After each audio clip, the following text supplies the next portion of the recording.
Now, joining us with analysis and a legal perspective from Berkeley, California, is Jesse Chopra, a constitutional law professor who early in his career clerked for former U.S. Supreme Court Justice Earl Warren. And Professor, welcome to Bloomberg West. So first of all, even the justices who agreed to strike down this law had different arguments. Explain to us why they made this decision.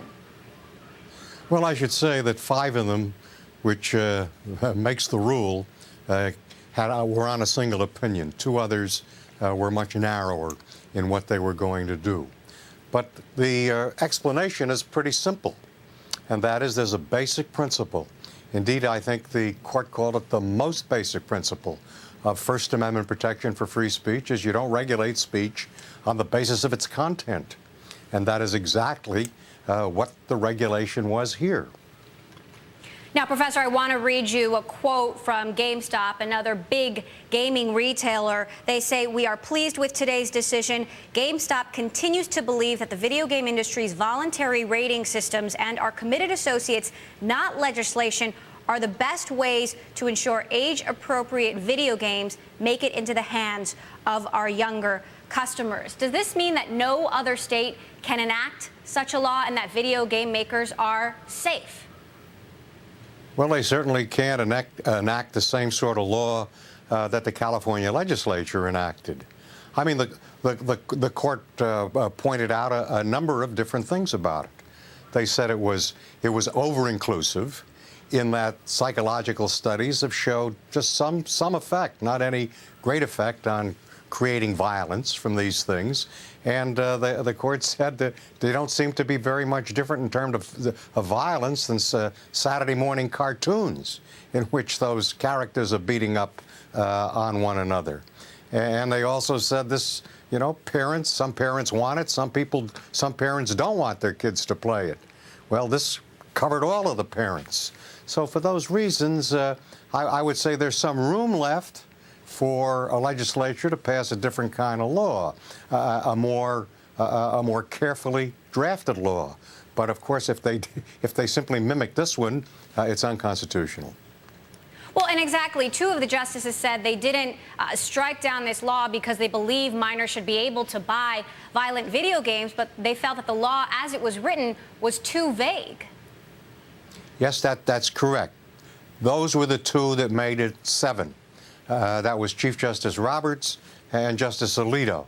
And they said, we don't want to confront the broader issue as to whether minors can do this generally, but the California statute was flawed in that it gave too broad and unclear and they didn't use the First Amendment. They said the Due Process Clause requires adequate notice, and it gave too broad and vague a definition of what is a violent video game. Now, I want to bring in our editor-at-large, Cory. Professor, I want to bring in our editor-at-large, Cory Johnson, who's been looking at some of the dissenting opinions, specifically Clarence Thomas. Cory, go ahead. Yeah, Professor Chopra, I want to read you a little bit about Justice Thomas's argument, which was somewhat different than the other dissenting opinion. Let me just read a little bit from that. He cited, in the Puritan tradition, part of a father's absolute power was the right and duty, quote, to fill his children's minds with knowledge and make them apply their knowledge in right action. What did you make of that legal argument? Where does that come from, and how does that apply here?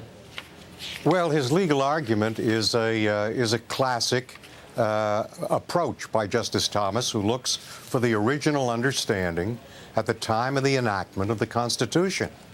And what you just read is his reporting. What his inquiry into the subject demonstrates was what they had in mind when they passed the freedom of speech provision of the First Amendment. I guess what's interesting to me here is that the discussion of video games in particular as a new medium, and whether or not that was something that was within the imagination of the founding fathers. Well, he went beyond that. I mean, I think the point that he made was that the founding fathers believed that parents ought to control their kids, and that the First Amendment was not intended to give any significant protection to minors. That's changed as so far as the Supreme Court's rulings are concerned. All right, our thanks to Jesse Chopra, law professor at Cal Berkeley. And the video game industry is a $10 billion industry, so this ruling does indeed have far-reaching implications. Professor, thanks so much.